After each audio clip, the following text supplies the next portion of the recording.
હકીકત કહી દઉં, નાના મોઢે મોટી વાત થઈ જાય તો માફ કરજો, વડીલો પણ બેઠા છો.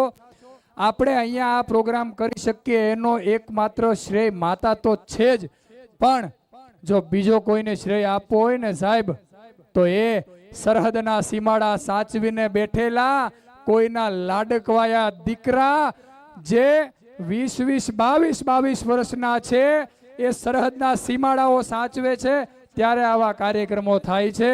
એકવાર જોરદાર તાળીઓ, એકવાર દિલથી વગાડી દો સાહેબ, કે જે શહીદો થયા છે ને, અને જે હજી સરહદ પર સીમાડા સાચવીને બેઠા છે, આ એ દેશભક્તિ માટેનું ગીત હતું. ખૂબ જ સુંદર રજૂઆત હતી. અને માડી શું કહેશો?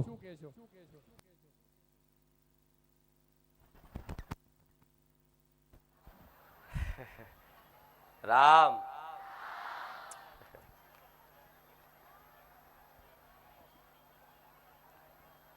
આ સાંસ્કૃતિક કાર્યક્રમ,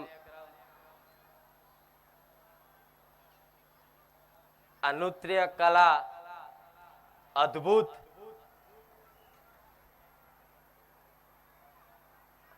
મારું મેલેડી નું હૈયું ભરાઈ ગયું.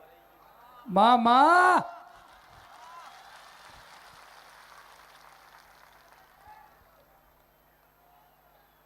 એમાં ધાર્મિક, આધ્યાત્મિક અને દેશભક્તિનું પ્રદર્શન એક જ કલાની અંદર, એવું તો કદાચ ભાગ્યે જોવા મળતું હશે. હાચુમાં પણ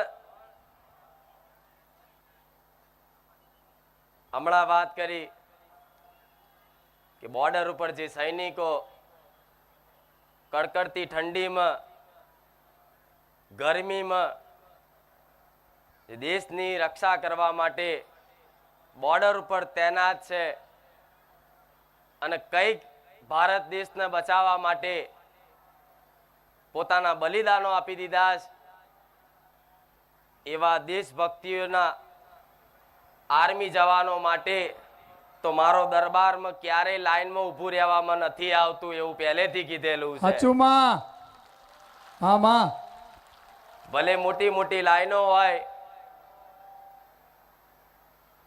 પણ છતાંય મારા ધામ ઉપરથી એવું જાહેર કરવામાં આવ્યું છે કે જે ઇન્ડિયન આર્મીમાં હશે એ મારા ધામમાં જો દર્શન કરવાની અભિલાષાથી, કોઈ માનતા કરવાથી કોઈ આવે ને, તેના લાઈનમાં ના ઉભા રાખતા એની જોડે ડાયરેક્ટ મારા સ્ટેજ ઉપર લાવજો.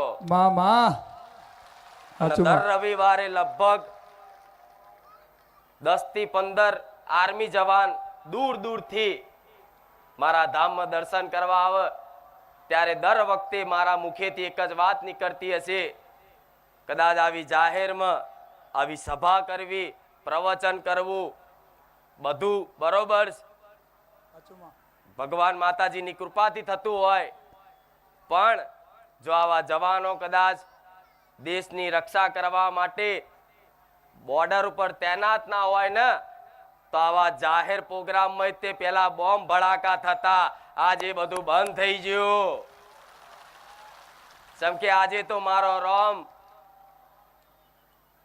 500 વર્ષથી જેટલાય સંઘર્ષો કર્યા અને સંઘર્ષોનું જેટલાય બલિદાન આપ્યું,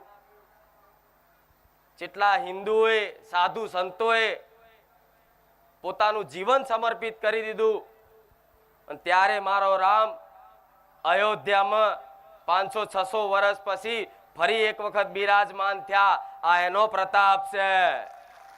હાચુમાં એમાંય આજ રામનવમી છે, એટલે મારી ગાદીની શરૂઆત રામથી થાય છે, અને એમાં તે મારું નામ રામવારી મેલડીમાં.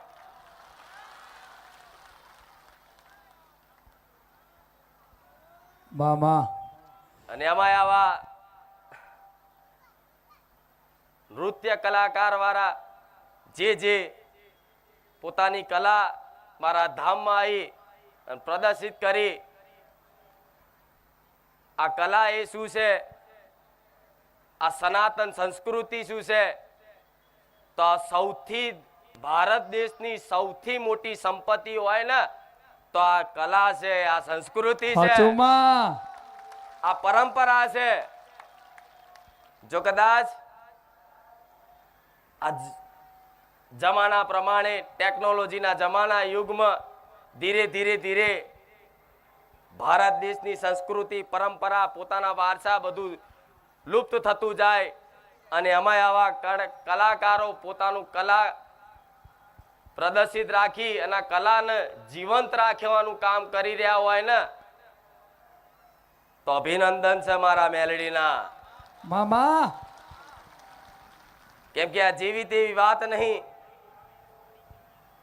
આ કેટલાય સમયથી પોતાનું જીવન સંઘર્ષમય કર્યું હશે આ કલાને શીખવા માટે 60 વર્ષથી, અને ત્યારે કદાચ આવા સ્ટેજ ઉપર જાહેરમાં પોતાનું કલા પ્રદર્શન કરવાનો એક અવસર ભગવાને આપ્યો હોય અને અમે જો દેશભક્તિની ધાર્મિક વાતો આધ્યાત્મિક વાતોનું પ્રદર્શન કરતા હોય ને તો આનાથી મોટી જગતમાં કોઈ કલા નથી.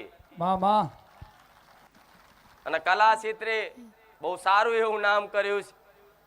આજથી 1.5 વર્ષ પહેલા આયા હતા કે માં અવસર આપજો તમારા ધામમાં એક વખત મારું નૃત્ય કલા કરવીશ. ત્યારે કીધું તું કેટલું આયોજન કરવા માટે એવું કોઈ સમય અનુકૂળ નથી, પણ જ્યારે મારા ભગવાનની મારા રામની ઈચ્છા હશે ત્યારે સામેથી હું મેરડી માતા બોલાવીશ અને આજે સમય બન્યો.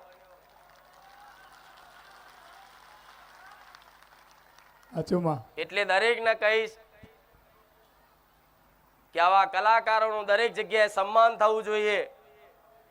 દેશભક્તિ કરતા હોય એવા દેશભક્તોનું સન્માન થવું જોઈએ. જે આપણા જીવનમાં આધ્યાત્મિક જ્ઞાન અને ભગવાનનું અસ્તિત્વ ટકાઈ રાખવાનું જે કામ કરતા હોય એમનું સન્માન થવું જોઈએ. જે આ દેશની આ પ્રજાની સુરક્ષા કરવા માટે રાત દાડાને કદાચ 24 કલાક પોતાનું પરિશ્રમ કરતા હોય સંઘર્ષ કરતા હોય એનું સન્માન થવું જોઈએ. અને આ દેશની સંસ્કૃતિ જીવંત રાખતા હોય એવાનું તો કાયમ માટે મારા ધામમાં સન્માન રહેશે. આવું મેરડી માતા બોલું મામા. તમારી આ કલા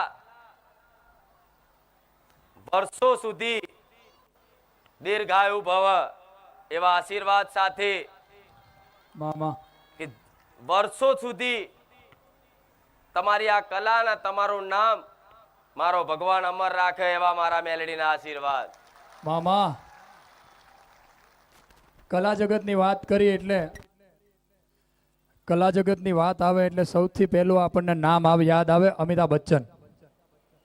સ્વર્ણિમ ગુજરાતના વર્ષમાં ગુજરાતના બ્રાન્ડ એમ્બેસેડર એટલે કે શ્રી અમિતાભ બચ્ચનને લઈને બનાવવામાં આવેલી જે ડોક્યુમેન્ટરી પરિચય કરાવ્યો છે અને તેમણે ઘણા ગુજરાતી પિક્ચરમાં મુખ્ય અભિનેતાની ભૂમિકા પણ કરેલ છે અને તેમને બેસ્ટ આલ્બમ કિંગનો પણ પુરસ્કાર મળેલો છે. તેઓએ સિંહસ્થ મહાકુંભ મેળા ઉજ્જૈનમાં અને કાશી વારાણસી ઘાટ પર ઋષિકેશ પરમાર્થ નિકેતન આશ્રમમાં યોજાયેલા વર્લ્ડ ઇન્ટરનેશનલ યોગા ફેસ્ટિવલમાં 94 દેશોના લોકો સમક્ષ તથા પ્રખ્યાત ડ્રમર શિવમણી અને સિંગર કૈલાશ ખેર સાથે જુગલબંધી નૃત્યોના કાર્યક્રમો પણ રજૂ કરેલ અને સન્માન મેળવેલ છે. લોકનૃત્ય અને ક્લાસિકલ નૃત્યના વર્કશોપ લઈને ગુજરાતમાં તથા ભારતની સંસ્કૃતિને ઉજાગર કરી દે ભારતમાં નૃત્યના અનેક સફળ કાર્યક્રમો કરવા ઉપરાંત તેઓએ દુનિયાભરમાં અનેક દેશોમાં જેવા કે America, London, Canada, Australia, Japan, Taiwan, Hong Kong, Singapore, Africa, Israel, Egypt, Dubai, Mexico, China, Russia, France, Paris તેમજ આખા યુરોપમાં પણ ભારતીય સંસ્કૃતિની ફોરમ પોતાની કલા દ્વારા પ્રસરાવી છે. તેઓએ વિદેશોમાં પણ અલગ અલગ યુનિવર્સિટીઓમાં પણ તેમણે 2500 થી 3000 વિદ્યાર્થીઓને લોકનૃત્ય અને ક્લાસિકલ નૃત્યના વર્કશોપ કરાવ્યા છે. આ પ્રવાસો દરમિયાન સમગ્ર વિશ્વને ભારત તથા ગુજરાતની કલા સંસ્કૃતિનો ગૌરવનો પ્રત પરિચય કરાવ્યો છે. તો આવા નામી અને ઇન્ટરનેશનલ આર્ટિસ્ટ એવા ભરતભાઈ બારિયા અને અક્ષયભાઈ પટેલ ફરી આપની સમક્ષ સાહેબ એક એવું સુંદર મજાનું શ્રી રામ ઉત્સવનું એક ભવ્ય અને દિવ્ય નૃત્ય લઈને આવી રહ્યા છે. શ્રી રામ ઉત્સવ.